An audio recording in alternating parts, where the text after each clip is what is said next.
Labas vakaras, mėly Besienų bičiuliai. Paulius, mano vardas tikriausiai pažįstate, mano kolega Andrius ir Berta, taipogi keliauninkai aplink pasaulį su projektu Besienų. Išvykstu jau rytoj, labai greitai anksti iš pat ryto ir šiandieną paskutinis vakaras susikrauti daiktus ir dėl to norėčiau jums truputėlį papasakoti, ką pasiėmiau ir kodėl pasiėmiau ir rasime čia keletą įdomių dalykėlių.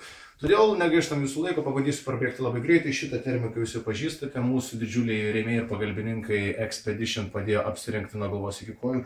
Puikios kelnes, o šita egzotiška liemenė tai jau dovana iš mano namiškių. Ir čia, kaip matote, turime daugybę logotipų iš šalių, kurias aš jau aplankiau. Ir tikiuosi, kad kelionės pabaigoje nugaros atsiras dar bent 10, 20, 30 ar net 40 emblemų. Tokį skaičių šalių planuojame aplankyti. O dabar einant per daiktus, kampe matote dvi kuprines. Mėlyna kasdieniam vaikščiojimui ir didžiulė Mileto raudona kuprinė, 65 litrai plus 35, jeigu labai reikės. Su jie viena lietuvių ekspedicija jau įlipo į Kilimandžarą, mes tikimės pakartoti kažką panašaus, žiūrėsim kaip bus. Paprastas džemperiukas irgi jau su mūsų logotipais ir puikiai striukė, neperpučiama, neperliama, vėlgi iš Expeditiono, ačiū jiems. Na ir dabar šiek tiek prie daikčiukų, kurie yra čia. Svarbiausia, pasas ir pinigai, pasas jau įdėtas saugioje vietoje, pinigų slaptą kišeniuką turime čia. Nu, čia toks šaunus diržiukas, kurį aš užsidėsiu, atrodo kukliai, tačiau vidų galima įsidėti paso kopiją ir $100 juodai dienai, jeigu visą kitą atimtų. Daugybę vaistų mums davė gintarinė vaistinė, kremukai, svarbiausia vaistai, liaudiškai tariant, nuo trydos, tai jų čia turime gausiai.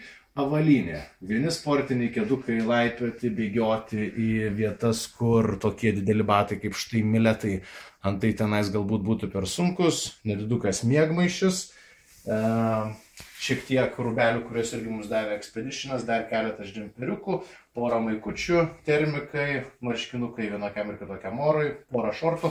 Na ir čia tas mano kosmetinis rinkinys, kuriame standartiniai dalykai, išskyrus specialią dovanėlę iš tėčio.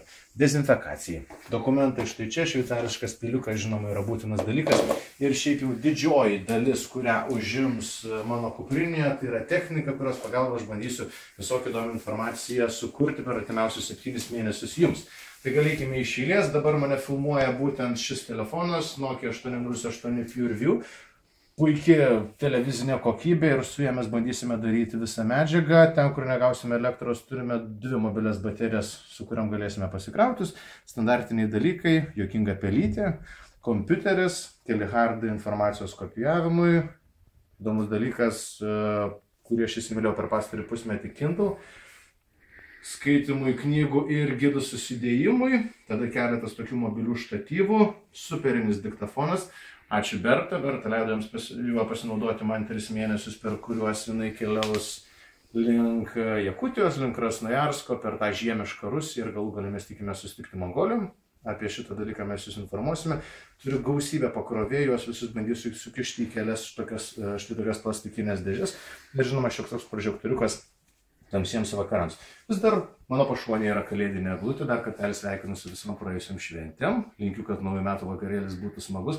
Ir nuo sausio 1 tiesiai iš Turkijos kasdieną bandysiu daryti gyvas transliacijas, kad matytumėte, kaip keliaujame mes. Ten bus ir Andrius, vėliau prisijungs Berta. Gero jums laiko ir iki susitikimo sausio 1.